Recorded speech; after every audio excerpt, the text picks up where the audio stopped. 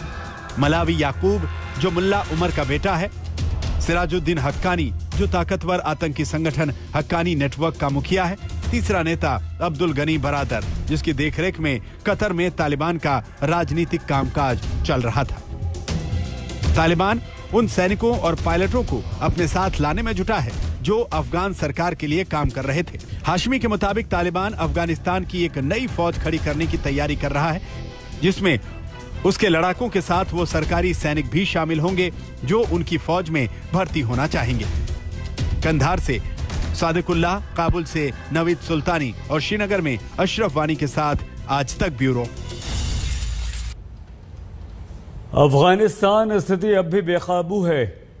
भारत के विदेश मंत्री एस जयशंकर ने कहा है कि अफगानिस्तान में फंसे भारतीयों को सुरक्षित निकालना हमारी प्राथमिकता है।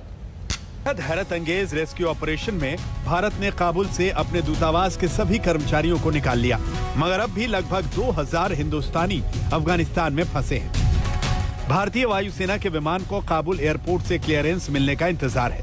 क्लियरेंस मिलते ही भारत का अगला मिशन एयरलिफ्ट शुरू हो जाएगा। यूएन में भारत संयुक्त राष्ट्र सुरक्षा परिषद का अध्यक्ष है, लिहाजा विदेश मंत्री एस जयशंकर उनके साथ साथ अफगानिस्तान में भारतीयों को सुरक्षित निकालने में भी जुटे हैं। At the moment, we are, like everybody else, very carefully following developments in Afghanistan.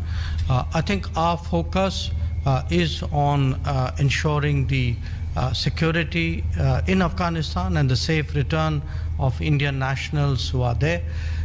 So that is really what has been very much the focus of my own engagements here. इन सब के बीच तालिबान ने भारत से आयात और निर्यात दोनों बंद कर दिया है। भारत अफगानिस्तान के बीच करोड़ों डॉलर का कारोबार होता है, मगर अब तालिबान ने इस पर रोक लगा दी है। सडन वहाँ पॉलिटिकल डेवलपमेंट हुआ है, उससे एक बहुत अनिश्चितता का दौर आया हुआ है और बिजनेस इससे लाजमी है कि कुछ ना कुछ उसका प्रभाव उसके ऊपर आएगा। अभी तक जो हमें सूचना मिली है उसके हिसाब से जो अफगानिस्तान का जो भी लैंड रूट के थ्रू इंपोर्ट होता था, जो पाकिस्तान के थ्रू होता था, वो बंद हो गया है बिकॉज तालिबान ने कोई भी मूवमेंट अफगानिस्तान से पाकिस्तान की तरफ बंद कर रखा है। वहीं अब डर इस बात का भी है कि तालिबान आतंक का गढ़ बन सकता है और इसका खतरा सिर्फ कश्मीर को नहीं बल्कि पूरी दुनिया को है। ग्रुप्स हैं जो सेंट्रल एशियन रिपब्लिक्स के अगेंस्ट एक्शन करेंगे, तो एक तरफ से अफगानिस्तान जो है ये एक अड्डा बन जाएगा इन ग्रुप्स का और ये दुनिया के लिए खतरे से बाहर नहीं है। ऐसी आशंकाओं के बीच 10 दिन में दूसरी बार संयुक्त राष्ट्र सुरक्षा परिषद की बैठक हो रही है। विदेश मंत्री आज की बैठक की अध्यक्षता करेंगे, जिसमें आतंक से दुनिया के खतरे पर चर्चा होगी। आज तक ब्यूरो।